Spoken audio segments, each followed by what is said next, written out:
The media is coming after Florida Governor Ron DeSantis again. The Washington Post accusing the Republican leader of politicizing a natural disaster. And The Guardian doubling down on the outrage, claiming some are angry after he eased restrictions in counties hit hardest by Hurricane Ian, counties that also happen to lean Republican.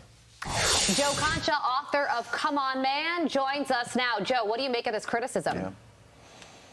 Well, Carly, Ron DeSantis is seen by many in the Democratic Party as the biggest threat to their power by far on a national level, especially if Donald Trump does not run for the nomination on the Republican side. And poll after poll shows Ron DeSantis beating Charlie Crist, a former Republican, quite easily, despite overwhelmingly negative and dishonest press about the sitting governor. And I'm still seeing so-called news reports, for example, calling DeSantis's parental rights and education bill, and that's what the bill is called, the Don't Say Gay bill, where you don't see the word gay even once mentioned in that bill. So that's the thing here.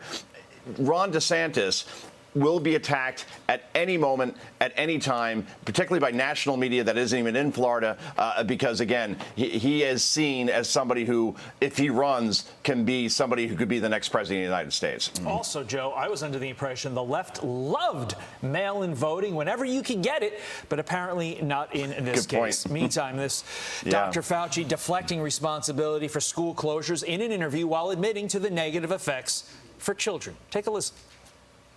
We should realize and have realized that there will be deleterious collateral consequences. They always come back and say Fauci was responsible for closing schools. I had nothing to do. I mean, let's get down to the facts. But, Joe, that's not what the tape says, and the tape don't lie. Watch this for March 2020. Yeah. So clearly, in certain circumstances, particularly in areas where there's community spread, the schools should be closed.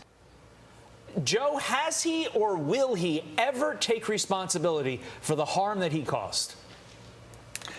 That's not what narcissists do, Todd, right? And Dr. Fauci is the ultimate narcissist.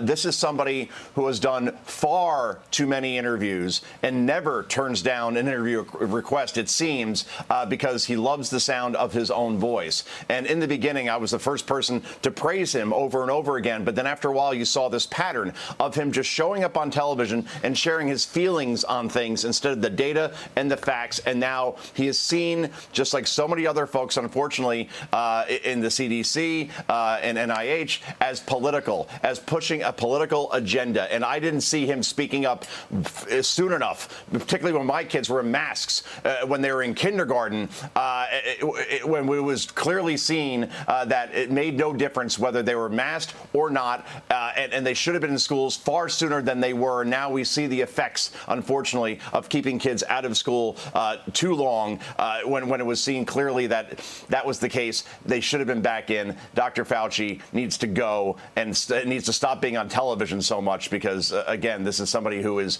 more of a political pawn than anybody else. Yeah, and education is a major issue leading up to the midterms. And everybody remembers which group was trying to shut the schools down and which group was trying to keep them open. Joe, got to leave it there. That's Thank right. you. Thanks, Joe. All right, guys. See you tomorrow. Thank you.